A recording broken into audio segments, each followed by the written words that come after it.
Arrancamos la semana todavía con la mirada puesta en algunos asuntos de la semana pasada, como ese compromiso de gasto por parte de la OTAN del 5% del PIB, ya saben, 3,5% dedicado a la defensa más dura, 1,5% restante a otros asuntos, sobre todo ligados a la ciberseguridad. Bien, pues esa partida ha sido criticada por Rusia, que asegura que va a ser el colapso de la alianza, y también a su vez de una forma algo más sutil por el secretario general de la ONU, Antonio Guterres, que hoy ha asistido a la inauguración de la cumbre de la ONU que tiene lugar en Sevilla y ha dicho que ese aumento no debería ir en detrimento de desarrollo y de ayuda humanitaria.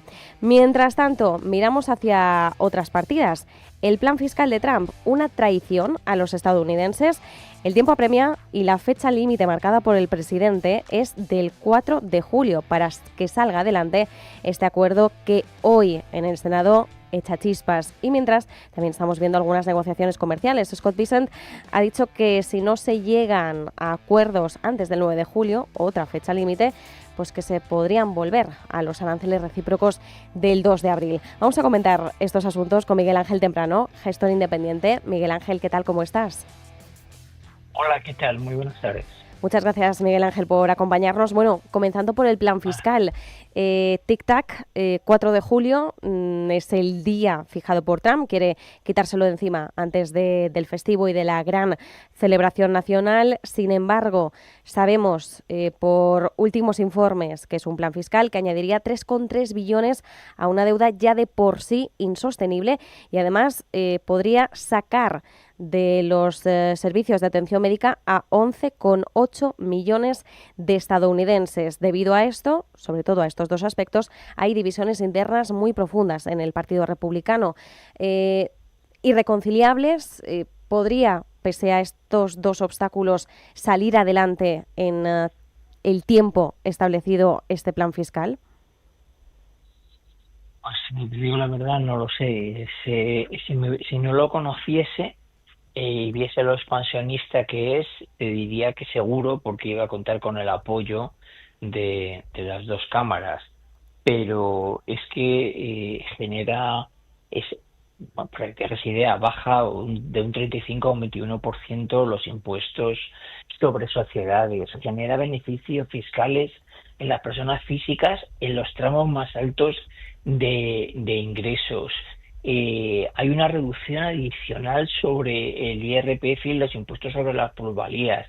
Y además no se grava lo que se decía que se quería gravar, el patrimonio, las grandes fortunas, lo que le llaman el aumento del impuesto sobre las herencias, el estate tax. Uh-huh. Es decir, aparte de que habla de que hay un impuesto universal, ahí dice que va a generar una cantidad de ingresos que yo no me lo creo, un impuesto universal sobre el 10%, del 10% sobre todas las importaciones mediante aranceles. Uh-huh. Y de repente ahora, después de haber llegado a un acuerdo con China, dice que va a haber aranceles más altos para países como China, pero si acabas de cerrar un acuerdo, con lo cual la sostenibilidad es muy, muy complicada.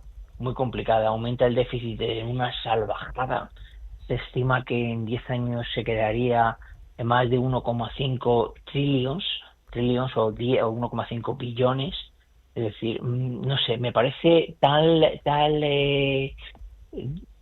cantidad en una situación de una economía altísimamente endeudada y donde, a pesar de todo lo que se dijo, el bono, el Treasury a 10 años, sigue por encima del 4%, un 4,2% me parece que está ahora. Es decir, que el sobrecoste que te genera el servicio de la deuda, como se llama, el pago de intereses de la deuda que tú tienes, muy lejos de bajar, que era lo que ellos pretendían. Recordemos que cuando empezó toda esta movida estaba en 3,8, Sí. Es decir, que al norteamericano la bromita le está saliendo por un ojo de la cara. Uh-huh. Bueno, sí. Y ahora incrementas el gasto, no lo sé. Sí, sí, no, y Sí, además perdón. dentro es que claro, cuando decías al estadounidense la broma le sale cara, claro, se está hablando de un plan fiscal que es una traición a los votantes republicanos y de hecho uno de los republicanos que este fin de semana, Tom Tiles, que este fin de semana ha dicho que además no se va a presentar para una reelección, ha dicho, oye, que Trump, yo tengo los mismos objetivos de Trump, recortar impuestos y recortar gasto. El problema es que esto no lo estamos haciendo con este plan fiscal que requeriría más tiempo. Él decía, las cosas se pueden hacer, pero requieren tiempo para que se puedan hacer bien. Y no es la única voz, no es una voz aislada. Dentro de cuando hablamos de la división dentro del Partido Republicano, decimos que realmente hay fuertes fricciones porque hay una parte importante que va en línea con esto, porque consideran que es faltarle a la promesa realizada durante la campaña electoral a todos aquellos votantes que han depositado pues, su fe y su confianza en el Partido Republicano. También hay que plantearse cómo esto puede mermar la confianza en la actual administración o se puede generar una crisis importante dentro del Partido Republicano, salga o no salga adelante, ¿eh? Es que fíjate, el plan lo que hace es o sea, crear un déficit estructural elevadísimo y esto no lleva si el país no crece a un ritmo elevado. Por lo cual, estás bajando los impuestos, pero cuidado, a aquellos que realmente pagan, es decir, a las fortunas.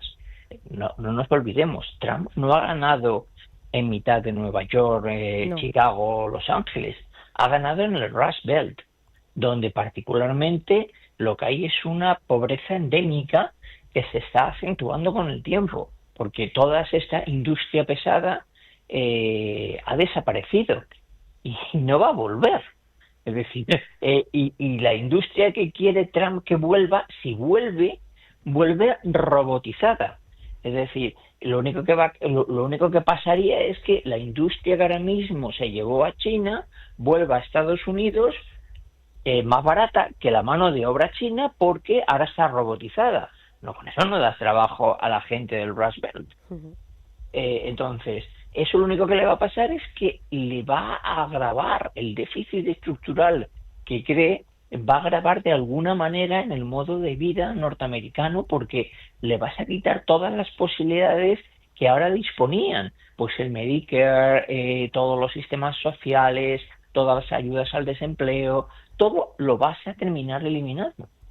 Y luego, porque cuando te digas, bueno, es que hay que recortar el gasto, venga, yo ya he conseguido una bajada de impuestos salvaje, ahora tengo que recortar el gasto. La pregunta es, ¿y de dónde?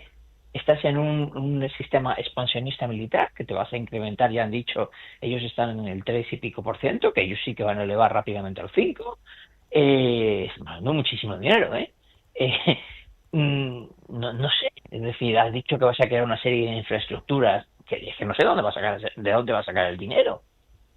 Entonces, yo creo que alguien está haciendo las cuentas del chocolate del loro. Dar por hecho que, oye, hay una premisa que cualquier empresario, bueno, gente que trabaje en finanzas, estará de acuerdo conmigo. Desgraciadamente, los ingresos ya veremos si se cumplen. Lo que se cumplan siempre son los gastos. Sí. Cuando tú haces un presupuesto, de repente dices, joder, ¿con qué exactitud se cumplen los gastos? Pero qué inexactitud tienen los ingresos. Porque el gasto, cuando a alguien le das un presupuesto para gastar, se lo gasta indefectiblemente.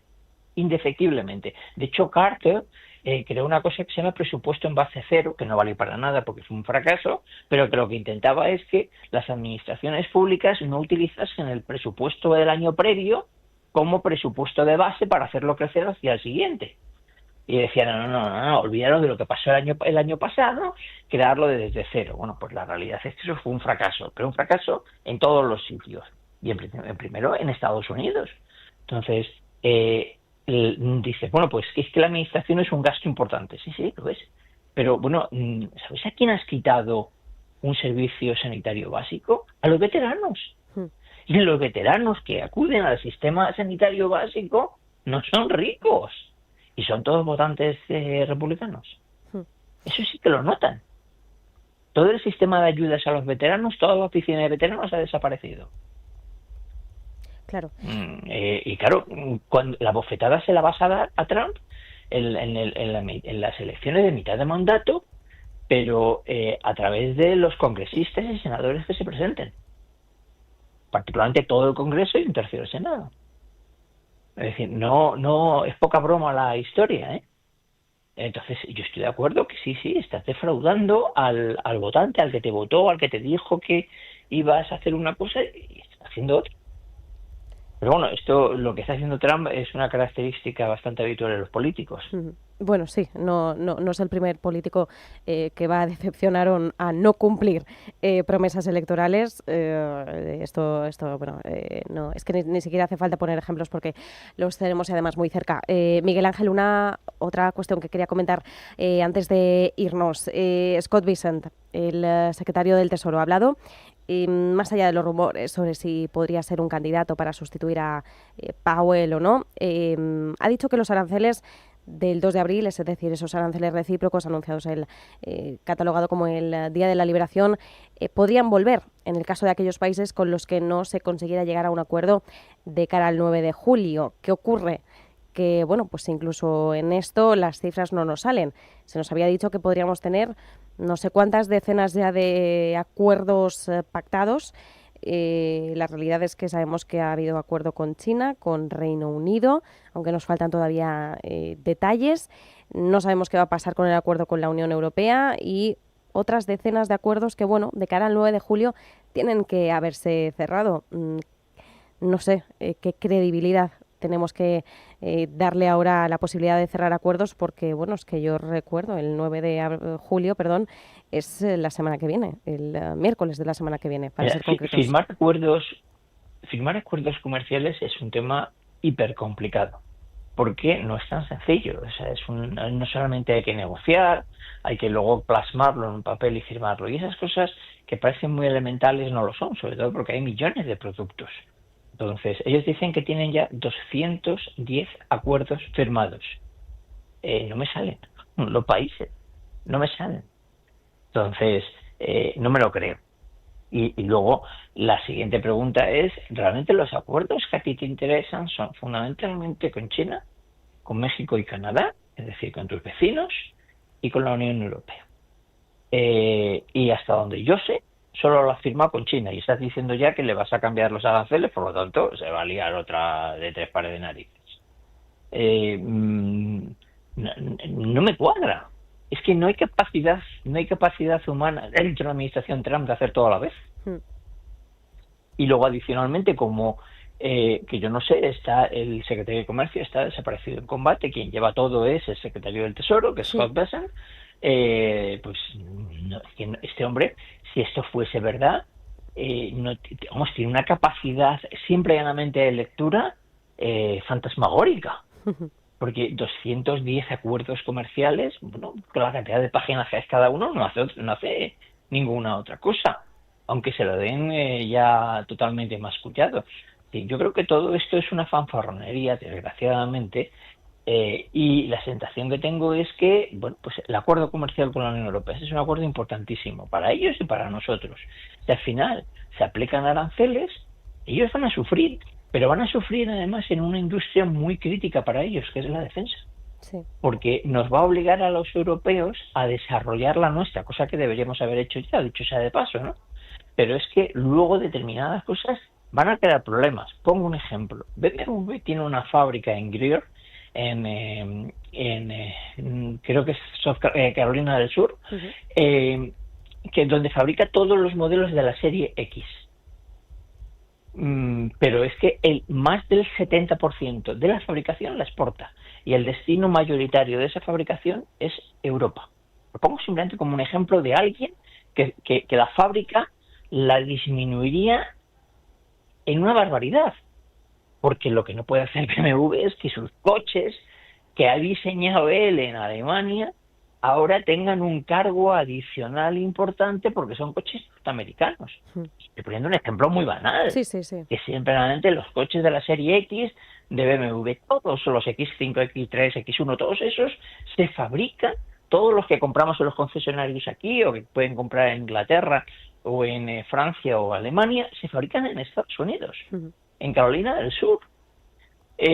bueno, ¿qué va a ocurrir? Pues a BMW no le quedará más narices que cambiar la cadena de producción, dejar ahí una cadena de producción muchísimo más pequeña, con muchísimo menos empleados, y montar una cadena de producción, me imagino que en Alemania o cualquier otro país europeo. Ujú. Sí, sí, Esas son las consecuencias. Y efectivamente. estoy poniendo un ejemplo Sí, muy, sí, muy, muy pequeño, muy banal. residual, exacto, exacto, sí, sí, sí, pero es para que entendamos con un claro ejemplo cómo hay intereses cruzados. De eh, un sí, producto europeo fabricado en Estados Unidos, sí. que si logramos, va a dejar de ser fabricado en Estados Unidos. Ujú. Claro. Efectivamente, pues ahí tenemos un ejemplo muy claro, Miguel Ángel. Mientras tanto, no sabemos cuándo van a tener lugar exactamente las negociaciones formales, aunque Sefcovic se reunirá próximamente con una delegación estadounidense. Veremos si hay avances, pero claro, de cara al 9 de julio parece altamente improbable que se cierren tantos acuerdos con tanto detalle, teniendo en cuenta pues que bueno, pues lo que hemos tardado, por ejemplo, en la Unión Europea para cerrar un acuerdo de nuevo en materia comercial con Reino Unido, por poner un ejemplo. Lo dejamos aquí de todas formas. Muchísimas gracias por este análisis, Miguel Ángel Temprano, gestor independiente, como siempre. Muchísimas gracias y un fuerte abrazo. Igualmente, adiós, buenas tardes.